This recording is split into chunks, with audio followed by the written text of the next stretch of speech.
Hello!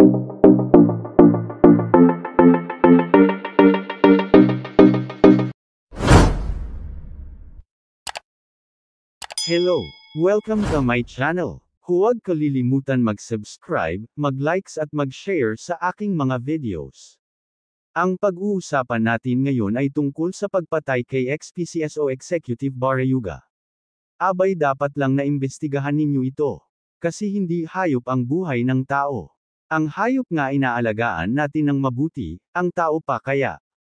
Hindi po ba? Ayon sa balita iniutos ng PNP na muling buksan ang imbestigasyon sa pagpatay kay ex-PCSO Executive Barayuga. Ipinag-utos ni Philippine National Police Chief Romel Marbel ang agarang muling pagbubukas ng imbestigasyon sa pagpatay kay Philippine Charity Sweepstakes Office, PCSO, Board Secretary, Wesley Barayuga. Ang kautusan ay dumating matapos ang mga pagsisiwalat ni Police Lieutenant Colonel Santay Mendoza sa harap ng pagdinig ng House of Representatives Quad Committee noong ika-27 ng Setyembre taong 2024. Tumstigo si Mendoza sa harap ng komite na nagsabing sina National Police Commission Commissioner Edelberto Leonardo at dating PCSO General Manager Roy Ina Garma ang umano'y nag-orkestra sa pagpatay.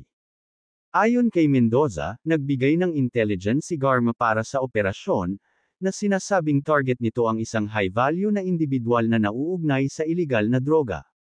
Gayunpaman, itinanggi ni Garma at Leonardo ang lahat ng mga paratang laban sa kanila.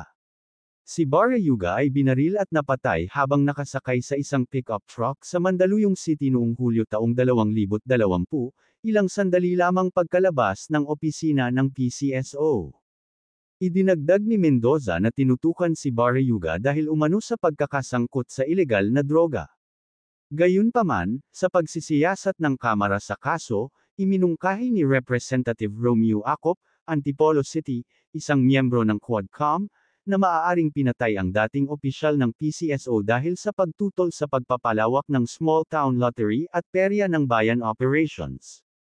Ang paghahayag na ito ay humihingi ng masusing muling pagsisiyasat sa pagpatay. Walang mas mataas sa batas, at hahanapin natin ang hustisya para kay retired General Wesley Barayuga at ang kanyang pamilya na may buong resources ng PNP, ani Marbel. Nakatuon kami sa pagbubunyag ng katotohanan, anuman ang posisyon o kapangyarihan ng mga sangkot. Makatitiyak ang publiko na papanagutan natin ang mga responsable, dagdag niya. Sana hindi ito ningas kogon na pahayag ng PNP official. Kasi dalang-dala na ang publiko sa mga pahayag ng PNP na puro press release lang ang mga sinasabi. Ang buhay ng tao ay mahalaga. Hindi yung ang nasa gobyerno lamang ang naghahari sa ating lipunan.